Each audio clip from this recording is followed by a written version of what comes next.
So hello guys, welcome back to my YouTube channel Shailesh experiment. हाँ तो friend, आप सभी को तो पता चल गया होगा कि आज की छोटी सी वीडियो में मैंने एक मिनी स्मोक मशीन बनाकर दिखाया है, जो कि इसमें से अनलिमिटेड फॉग निकलता है। तो फ्रेंड, ये मिनी स्मोक मशीन आप सभी को थोड़ा सी अच्छा लगेगा तो प्लीज़ वीडियो को एक लाइक कर देना। चलिए आज की इस खतरनाक वीडियो को स्टार्ट करते हैं।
सो फाइनली गाइस हमारा मिनी स्मोक मशीन पूरे तरीके से बनकर तैयार हो चुका है।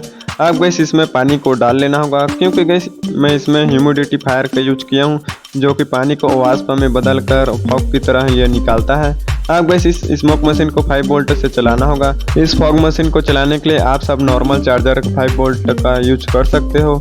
तो फ्रेंड आप सब देख सकते हो काफ़ी अच्छे तरीके से स्मोक बनाने का स्टार्ट कर चुका है, और गाइस देखने में भी ये काफ़ी खतरनाक लग रहा है। तो फ्रेंड ये फॉग मशीन आप सभी को थोड़ा सी भी अच्छा लग रहा होगा तो प्लीज़ वीडियो को एक लाइक कर देना और कमेंट करके जरूर से बताना गाइस ये मिनी फॉग आप सभी को कैसा लगा।